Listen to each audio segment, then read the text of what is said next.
In my past life, my younger sister was adopted by a wealthy family, while I was taken home to be a child bride. Later, my sister leaped from a tall building while I blossomed from the darkness. With a smile, my sister said, "Elder sister, if it were you, surely you wouldn't have lived such a wretched life, right? In this reincarnated life, my sister and I have switched destinies. I am the dazzling sun that shines in the daylight, while my sister is the wicked ghost that crawls in the night." We never looked back, even once taking turns to move forward. One, I was reborn and returned to the day when my 5-year-old sister was adopted. This time the clever and lively sister behaved with no manners at all, shouting that she was going to be rich, which made Anna frown, and instead choose the quiet and steady me. My sister and I exchanged glances, and I saw the sly smile in her eyes. I knew she had been reborn too. My sister and I are fraternal twins in our past life. She was chosen by the Shin family, a wealthy and powerful clan in Guangcheng. When she left, her big eyes met mine, and she said, "Sister, I'll come back for you." But I never saw her again after that. As for me, I was adopted by an ordinary family. Their son was mentally disabled, and they wanted to raise me to marry him someday. I grew up enduring beatings and verbal abuse, studying desperately to prove I could achieve great things and bring them more benefits through bullying and humiliation. I got into a top university and later passed the civil service exam. My sister, who had married into a wealthy family, ended up with a ruined reputation and jumped from a high-rise building. Before her death, she sent me a message: "How unfair. If it had been you, who was adopted by the Shin family, you wouldn't have ended up like this, would you?" 2 minutes later, 5 million appeared in my bank account, my sister's last gift to me. But before I could enjoy the inheritance, she left me. I was stabbed to death by the foolish son of my adoptive parents just a few days later. When I regained consciousness, I found myself back at the age of 5. 2. I went to the Shin family, changed my name to Rebecca, got my own room, and had parents as well as an older brother named George.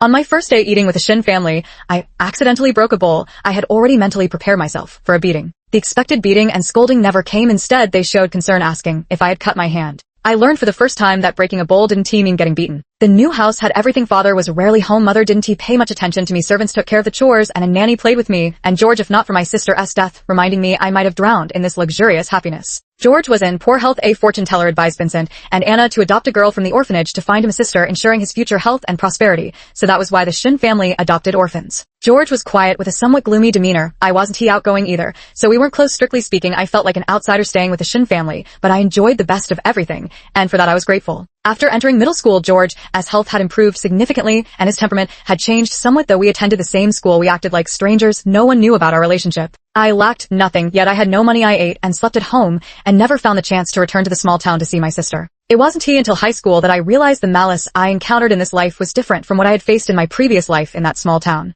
Middle school and high school each brought its own distinct kind of malice. The malice I've encountered in this life is even more arrogant, impenetrable, like the madness beneath turbulent undercurrents, the common point being they're all equally lethal. But at last I have the chance to go find my sister. 3. Don't think just because you have good grades George would fancy you. How could a nerd like you ever win his affection? Who are you putting on this act of purity? For everyone knows you've been secretly seducing George, you slut. A few girls cornered me in the bathroom, yanking my hair and warning me to stay away from George. I pulled my hair back and calmly stated, "George is my brother. We live under the same roof." They froze, though we share the same surname, Shin George, and I don't look like siblings at all. I continued, "I've always been a top student, and my parents adore me. I don't want gossip. I just want to focus on my studies. That's why I pretended not to know my brother at school. Big brother doesn't like people who bully others, and mom and dad like it even less. If you don't believe me, go check for yourself." I walked out of the girls' restroom unharmed, but during lunch break that same day, George's lackey summoned me. George asked me impatiently, "Why did you tell others about our relationship?" "Because of you, I'm being bullied. Your admirers think I have feelings for you." George's eyes sparkled with amusement, his expression slightly mocking, as if to say, "Don't I like him?" I met George's gaze directly and said calmly, "I don't want the person I like to misunderstand either." George's expression faltered slightly before he let out a light chuckle. "The person you like, who?" With a serious and resolute look I replied, "William." George's expression grew increasingly grim when suddenly a soft chuckle came from behind him. "What does one like about me? I'm truly flattered." For William, George's good friend, was also my sister's closest person in her past life. When I faced exclusion and isolation at school, William appeared by my side like warm spring sunshine, like a summer evening breeze. That's when I understood why my sister ultimately became so desperate that she jumped from a building. My sister was lively and straightforward, easily opening her heart to others, in other words, more easily deceived. When she died, her identity was that of William's kept mistress. The day before she jumped from the building was the very day William got married. They said my sister had always been restless after entering the Shin family. Her ambitions grew too great. She went out of her way to please Vincent, and Anna then had the audacity to seduce the young Master Shin. After being thrown out of his room, the Shin family despised her utterly. Yet she still clung to her dream of marrying into wealth, turning instead to William, George's childhood friend, and climbing into his bed. After 3 years with William, the first thought I'd finally be officially recognized, but alas, my dream of joining the wealthy family shattered once again. Unable to bear the shock, I jumped off a building. Those who play with others' hearts should be prepared to have their own hearts toyed with one day. George's irritated voice snapped me out of my daze. How old are you? What do you know about love? Focus on your studies. If I catch you dating early, I'll break your legs. Qianchun is so domineering. Don't scare our Rebecca like that. I stole a glance at William, my face flushing red. As for George, he walked away with a scowl.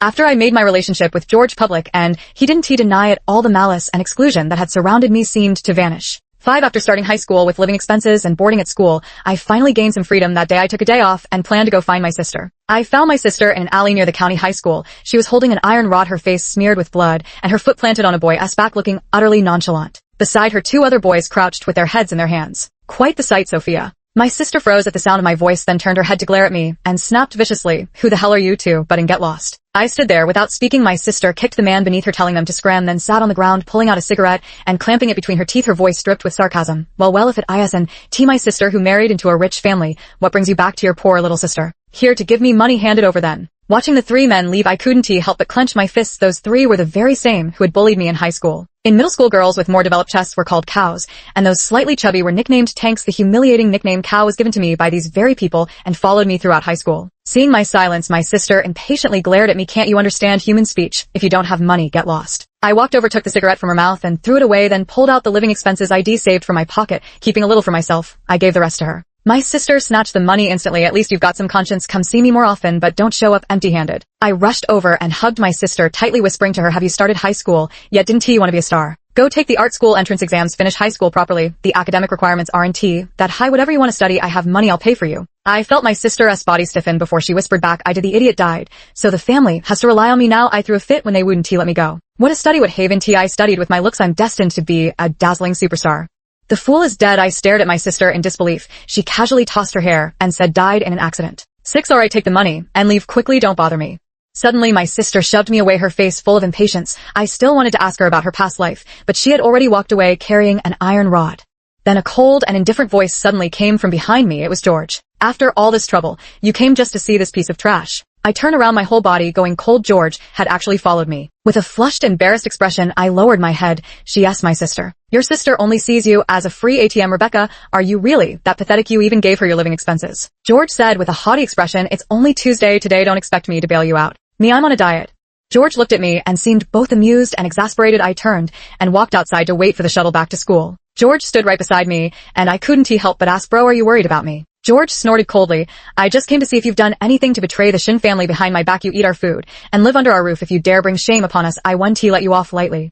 I looked up at him with a sincere smile. "Brother, if you're worried about me, just say so. There's no shame in a brother caring for his sister." George's ears suddenly turned red as he pressed his lips together in silence, yet my heart remained utterly unmoved. My sister was right. If we switched places, both of us would lead extraordinary lives. She could retaliate against all humiliation on the spot, swinging an iron rod with deadly force, and even her adoptive parents couldn't control her. And I too could become someone the Shin family would regard with newfound respect, someone everyone would adore. We will eventually reunite at the very top. 7 On Thursday evening, after self-study, George and William came to find me insisting on getting late night snacks, so I didn't get a chance to slip out alone. Actually, it was my and my sister's birthday that day.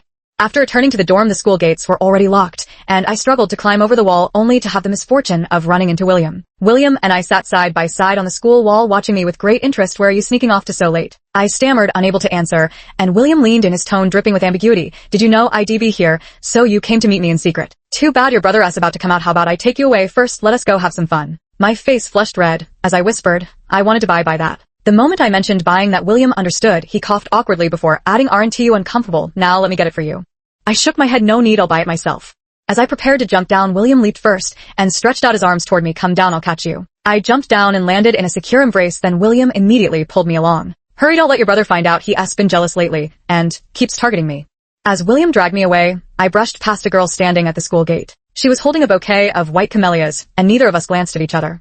After buying the items, I went to a bakery and bought 2 small cakes, paying before William could then enter a nearby bookstore. William shook his head. "What kind of normal person visits a bookstore while out having fun, Rebecca? You really don't know how to enjoy yourself." I took out one of the small cakes, scooped a spoonful, and brought it to William's lips. He paused for a moment before breaking into a smile and opening his mouth to eat the cake I offered. "So sweet." I placed the other small cake on a bookshelf, then grabbed William's hand and ran back with him. When we reached the school gate, there was a bouquet of white camellias on the ground. I crouched down and picked them up. At the same moment, a girl took a small cake from one of the shelves in the bookstore. Throughout my 3 years of high school, I studied, desperately utilizing every resource available. After all, being in an international school meant I was surrounded by no shortage of prodigies. These would all be valuable connections in the future. I had to be outstanding enough to make others take notice. After the college entrance exams ended, William confessed his feelings to me amidst the clamor of the crowd. When I turned around, I met George's inscrutable gaze. He was looking at me too.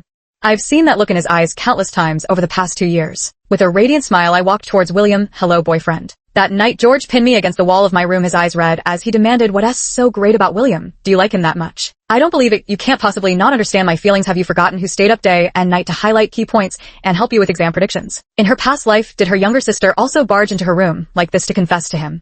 What did he say then? Are you really this shameless, calling me brother? Isn't enough for you? You actually want to become the mistress of the Shin family. Remember your place, you're nothing but a dog the Shin family raised. I tilted my head, looking at George with confusion yet determination. But you're my brother. Mom and Dad raised me, worked hard to nurture me. How could I repay their kindness with betrayal? George's eyes glimmered with restrained emotion as he whispered, I'll find a way with Mom and Dad, they adore you too. I'm sorry, brother, you're very important to me as family, but the one I love has always been William. 9 in this life, I became the top science student in the provincial college entrance exams, and George also performed exceptionally well. Unfortunately, it seemed like I stole all the spotlight. The Shin family held a celebration banquet for us, where everyone was incredibly curious about me. I behaved sweetly, sensibly, and with graceful composure, earning the Shin family plenty of face. Many came forward with intentions of marriage alliances, but Vincent and Anna tactfully declined them. All the Yun family quickly asserted their claim, announcing that William and I were already together. Others then congratulated Vincent and Anna with smiles, saying that the Yun and Shin families had always been close, and now with this marriage others would probably only get to pick at the bones. I smiled and looked at William, meeting his tender, affectionate gaze, and remembered something my younger sister once said. She said, sister, I truly loved him once. When a golden boy like George intentionally flirted with her, boldly confessed, then humiliated her, leaving her heartbroken, William appeared like a beam of light shining into her heart. He was always so gentle, attentive, with those mesmerizing peach blossom eyes that could look at a dog with tenderness, patient to a fault. Yet after 3 years together, he smiled and said he was bored, handing her sister a card and telling her to leave. After William got married, the Shin family felt they'd raised the sister for nothing, gaining nothing in return, a total loss, so they sent her to entertain a difficult client, a 60-year-old man with sadistic tendencies. My sister told me with a smile that after living for over 20 years, she realized there wasn't a single person around who truly cared for her. No one ever noticed that since middle school she had repeatedly hurt herself time and again until she turned 24. In recent years, we met at a bookstore during holidays, wearing a baseball cap and mask. We sit back to back, slowly sharing stories from the years we missed in each other's lives. Because other people as parents say holidays are for family reunions, so in this lifetime we make sure to meet every single holiday. 10. I went to Capital City, attending university, the same university as George. William also went to Capital City, though not to the same university as us. William and I were like any other campus couple, holding hands, hugging, kissing. He always planned every date meticulously to make me happy, even creating little surprises. My roommates called him the model boyfriend, and our relationship was very stable. My younger sister was also in Capital City, barely making it into the film academy. With her striking looks, fearless demeanor, and passion for acting, she quickly became well known at the institute. In the first semester of our sophomore year, on my birthday, George and William celebrated with me. My sister stumbled into the wrong private room, drunk and disoriented. When she saw William, she threw herself into his arms and burst into tears. George looked on with amusement while William, terrified, tried to explain to me while shooing his drunken sister away. Yet the sister wept with genuine sorrow, accusing William of being a heartless scoundrel, her grief so intense that even William began to doubt himself. George smirked and said, William, have you been secretly stirring up romantic trouble behind Wandi's back? Others in the private room were now staring at William, with some laughing it off, saying it must be a case of mistaken identity. William immediately snapped back to attention and looked at me nervously. Absolutely not, I swear, I really don't know her. I walked over, stared at my sister for a moment, then suddenly said, she's my sister, the one I told you about. And so there was one more person joining the birthday celebration. Shortly after, someone came to fetch my sister and took her away. Turns out she was celebrating her birthday next door too. On this day, my sister and I finally openly added each other as friends, while William, just to spite George, even tried to play matchmaker between George and my sister. My sister still had that same unruly demeanor, full of personality, bold and passionate. I handed her a card containing a substantial sum of money, rewards from the school and the city for her outstanding academic performance. As always, she took it without hesitation. By her sophomore year, she had already landed acting roles. In her junior year, she repaid me the money I'd given her, principal plus interest. She had starred as the second female lead in a low-budget web series, which unexpectedly went viral. With that money, I went and registered a public relations company. But early the next morning, I received a message from George. Room 1202, Qianyuan Hotel, your boyfriend is lost there. When I saw this message, I chuckled, then angrily called George. George, what nonsense are you talking? What madness have you come up with now? George, I'm the mad one. Rebecca, be reasonable for once. Why are you always so cruel to me? You're so nice to your sister, who only wants your money, so nice to your cheating boyfriend, and you take all your temper out on me, is that it? You know exactly why I treat you this way. I angrily hung up the phone and rushed to the hotel George had mentioned. When I arrived, George was actually waiting for me at the entrance. Knew you'd come, let us go, I'll take you upstairs. George firmly held my hand as we took the elevator to suite 1202, then knocked on the door and called out, William, open up. George's voice even carried a hint of playfulness. I know you're in there, open the door. Ever since I rejected him, George seemed to have flipped some incredible switch, shedding all traces of his former aloof school heartthrob persona. The door swung open with a push. Standing at the threshold, I saw William looking half asleep, but the moment his eyes met mine, he jolted awake. William was left alone in the room with clothes scattered messily across the floor and evidence of last night's recklessness still in the trash. The air was thick with the lingering scent of intimacy. My body swayed slightly, and William reached out to steady my waist, pulling me into an embrace. Wandy, let me explain. Tears rolled down my cheeks in large drops as I choked out the question, who is she? After a long silence, I finally broke down and screamed, who is it, tell me. William struggled to speak. Sophia. Sophia, my sister. 12. William, we're breaking up. William suddenly stood up. No. George, put your clothes on first. I turned my face away. This isn't TA discussion. It's a notice you didn't discuss it with me when you slept with someone else. After a pause, I added, be good to my sister. I ran out. George chased after me, but I shook off his hand. I need to be alone, don't bother me. You're my sister. If I don't keep an eye on you, what will happen if something goes wrong? Don't think I don't know what you're up to. You men, not a single one of you is any good. That's unfair. I'm not. William, regretting not choosing me back then, aren't you? I gave George a deep look. No regrets. George was thoroughly exasperated by me finally gritting his teeth. Fine. Very well, Rebecca. Remember what you said. You'd better never regret this for the rest of your life. Finally free of George, the first took out my phone and called my sister. My sister and I huddled together in a shabby little rented room, shivering from the cold without heating, holding each other as we laughed and cried, drinking wine. Sis, I swear I'll become a dazzling superstar one day. Yes, I'm sure you will. Sister, what's your dream? I don't have dreams. My dream and goal across both lifetimes is to earn lots and lots of money, buy a big house, save plenty of cash, so we can live a good life without being bullied or having to please others. I studied computer science and technology, yet with money I opened a PR company. Every choice seems to declare this person is someone who loves money as much as life itself. My younger sister was clearly upset. I sighed and thought for a moment, I love painting. When I'm no longer short of money in the future, I'll devote myself to studying painting. My sister raised her beer and clinked glasses with me to a wonderful future, and tomorrow cheers. 13. George started ignoring me again, reverting to his cold and arrogant demeanor. William, on the other hand, couldn't he accept the fact that we had broken up and came to school to find me several times, explaining that he wasn't he himself that day and was clearly drugged. He said that day he received a message from a friend saying my younger sister was being harassed at a drinking party and taken to a hotel where something bad might happen. So he went over, who knew things would turn out like that later. I felt it necessary to have a proper talk with William, so I arranged to meet him. In the cafe, I calmly said to William, William, the first, don't want to bring up the past. Let us part on good terms and not make things ugly, all right? A flash of anger crossed William's eyes as if his patience had finally run out. He said coldly, you insist on being like this, don't you? I've always been like this, Haven T.I. William scoffed. Rebecca, there's something I've wanted to say for a long time. You're really dull. Sometimes I wonder, after all these years of you claiming to love me, do you even know what a lover is supposed to be like? I'm genuinely curious. Would you be like this in bed too? I bit my lip, trembling with anger, then flung a cup of coffee in William's face and glared at him furiously. He took out a wet wipe, meticulously wiping the coffee stains from his face, his expression growing increasingly sinister. In a way, you really aren't as interesting as your sister. You and George are quite the match. A cold voice chimed, and you think I do want what you don't? I'm not that desperate, thank you. George, standing behind, adjusted his gold-rimmed glasses, the picture of a refined elite, and smirked at me. Look at her in bed. She is just as lifeless as a dead fish. My eyes reddened as I stared at George in disbelief. He leaned in, whispering softly by my ear, little sister, don't look at me like that. You hold no allure for me anymore. These two people had fallen out because of me, and now, because of me again, they made up. How ridiculous. 14. Maintaining my usual pride, I suppressed my anger and called them shameless before running off. In truth, the moment I left the cafe, I hailed a cab straight to my sister's South New rental place, where she had dinner waiting for me. Life without George and William didn't leave me dispirited. On the contrary, I thrived more than ever, filling each day with purpose. Since George and I attended the same school, we occasionally crossed paths, he with his arrogant indifference, me with polite detachment. When acquaintances asked why we'd become so hostile, I explained it was because of my breakup with William. George and William were childhood friends, so he was keeping his distance out of propriety. As for the reason for the breakup, neither of us disclosed it, but I knew that due to George's change, some people speculated that I had done something to wrong William. However, in a top-tier university, everyone has their own plans and pace. After the incident passed, no one brought up the gossip again. As the ultimate overachiever, I basically obtained all the certifications possible during my time at school and participated in every club activity I could at University A. I was definitely considered a prominent figure. Thanks to the connections I made even before graduation, many major companies approached me for work with excellent compensation. By the first semester of my senior year, I had already secured my dream job offer. I was destined to stay here while George and William were set to return to Guangqing to inherit their family businesses. Over the years, I kept in touch with Vincent and Anna. After turning 18, I stopped accepting their living expenses, though I couldn't refuse their kindness. I never spent the money. During holidays, I would buy them gifts with scholarships and my own earnings. I was financially independent. Vincent even suggested that I intern at the Shin family's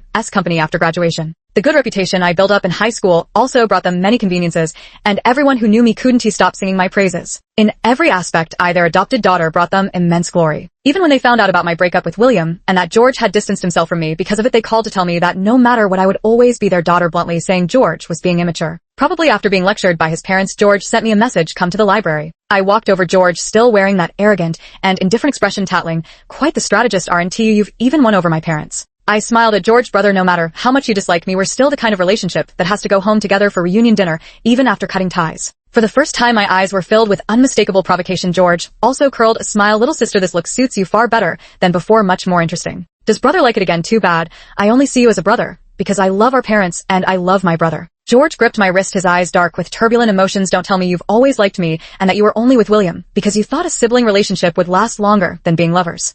I forcefully pulled my hand back, offering no answer to George's accusation, a feeble attempt to conceal the truth. Unconcerned with what George might be feeling at that moment, I had achieved my goal and made a graceful exit. 15. George began to be constantly surrounded by women. With every new girlfriend, he would invite me out to dinner together as if introducing them to family had become some sort of ritual. George and I had turned into superficially amicable siblings. Meanwhile, my younger sister signed with a talent agency with both beauty and acting skills. She gained considerable popularity and amassed a sizable fan base. Recently, rumors surfaced that she was set to join an mega production as a second female lead, a well-written, highly likable character that would surely boost her status once the drama aired. It was at this very moment that scandalous revelations about my sister emerged. Allegations claimed she had been a delinquent since childhood, bullying classmates, leeching off her older sister, and resenting her biological sister for being adopted by a wealthy family. Not only did she constantly demand money from her sister, but she also stole her sister's boyfriend. William and I were dragged into the spotlight as well. My sister became my polar opposite, while countless flattering words piled upon me. As if building a saint, she was painted as utterly worthless in comparison. Netizens declared between these two sisters, one is the radiant moon in the heavens, the other a sewer rat. What drew the most attention were the bed photos of my sister and William. Though her face was unclear, the public was outraged, unanimously convinced that the woman was Sophia. The photos of George and me catching them at the hotel were crystal clear, undeniable proof. People who knew William and me kept coming forward, claiming we had been a perfect couple until this incident tore us apart. Some even argued that William had been framed, but regardless, my sister was branded as the jealous homewrecker, condemned by everyone. Amid the online storm, my sister stepped forward to publicly deny ever having any relationship with her sister's ex. She even shared her alibi for the day William cheated. That day, my sister and her agent met with clients until very late, drinking so much that she suffered a stomach hemorrhage. There were medical records, photos, and even a post she shared that day visible only to fans of her getting in for drip. She spent the entire night in the hospital. How could she possibly have been with William at a hotel, tangled in passion? While my sister clarified the situation, she also sent out legal notices, suing those who spread the rumors. At the same time, I stepped forward. I admitted that the reason William and I broke up was because he cheated, but the other woman wasn't he, Sophia. In fact, on the very morning I caught him, I even received a call from my sister and went to the hospital to bring her home. As for the accusation of being a bloodsucker, my status as the top scorer in the college entrance exams earned me hundreds of thousands in rewards. I have scholarships and can earn money through part-time jobs, so I don't need the money. Not wanting my younger sister to suffer, I gave it all to her, but after she started earning money from acting, she didn't keep a single cent and gave it all back to me. How does that make me a bloodsucker? The glaring evidence and the sudden reversal of the situation left the haters speechless, and even left William utterly confused. After the breakup, he tried to meet my sister several times, but she refused to see him, so he resorted to spreading such rumors, hoping to ruin her career in the entertainment industry, so he could swoop in later, like some kind of savior. He has always been this despicable and shameless. Ironically, this incident only made my sister even more popular. Even the accusations of bullying classmates were countered when people stepped forward to speak up for her. Many girls came forward saying that during their middle school years they were called names like bucktooth, tank cow, and fat pig, enduring all kinds of malice. It was always my sister who stood up for them like a heroine. The so-called bullying of classmates was actually her helping those who were being bullied. Even her sister's pitiful background was dug up, how she was beaten day and night by her adoptive parents, something the neighbors all knew, yet now that she has money, she hasn't abandoned them. What a kind-hearted girl. The ongoing buzz and the touching truth made the sister go viral with an overwhelmingly positive public image. But what really went viral was the CP between me and the sister, the top student elder sister, and the struggling younger sister. She posted a photo of us toasting in her rented apartment, which became legendary. Overnight fanfics about us sprouted like bamboo shoots after rain, one after another. George and William only then realized that Sophia and I actually had such a good relationship, so good it exceeded their expectations. They thought it was just a one-sided devotion from a simp, but turns out it was mutual affection all along. 16. After we graduated smoothly, George came to my place and asked me to give up my job in the capital and return to Guangzhou to join the Shin family business. He even brought up Vincent and Anna to persuade me, but I refused. Rebecca, if you come back to Guangzhou, I want to go through with the engagement to the Hor family heiress. I nearly couldn't hold back my laughter as I stared at George and said, congratulations, brother, I'll send you a gift. What do you mean by that? You think I'm joking with you. If you keep this up, we won't even be family anymore. If you don't come back, then never return to the Shin family. Guangqing is where you grew up. After more than 10 years of memories. You still have family there. What's the point of you staying alone in Jing City? George, wherever my sister is, that's where my home is. George suddenly turned to look at me, then sneered coldly. Fine, as expected, you're nothing but an ungrateful wretch.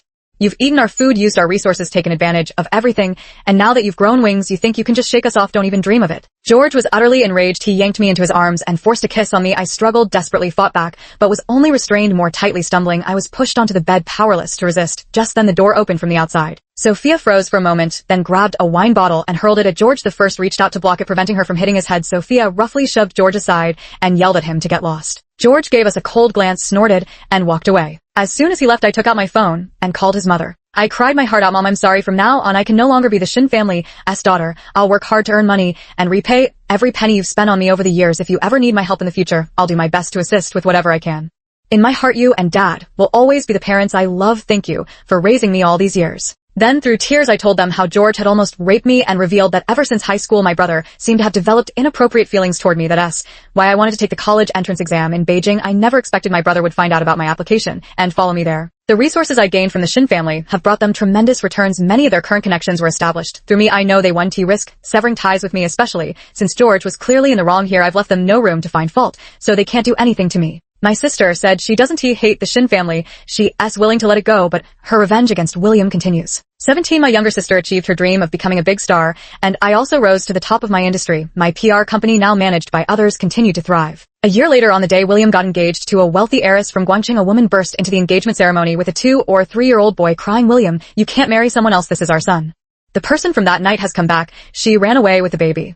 As a former close friend, how could I pass up this opportunity? One immediately mobilized online trolls to leak the story and filmed a video of the engagement scene, posting this heartwarming family reunion drama online. It quickly became a trending topic. Rich second generation from Guangqing isn't that the guy who once tried to scam Sophia.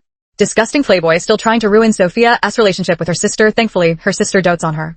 The online discussions were buzzing. Sophia subtly posted a tweet about smashing cucumbers, and I commented below, "Focus on your acting, I'll make you ribs tonight." Netizens immediately responded, "Living the dream again, Rebecca Sophia. Sis, I want it too, I'm Xiaoxi's wife." While we were having a grand time, William's side was in complete chaos. His fiancée's family was furious and immediately called off the engagement, while the Yun family was utterly disappointed in their son.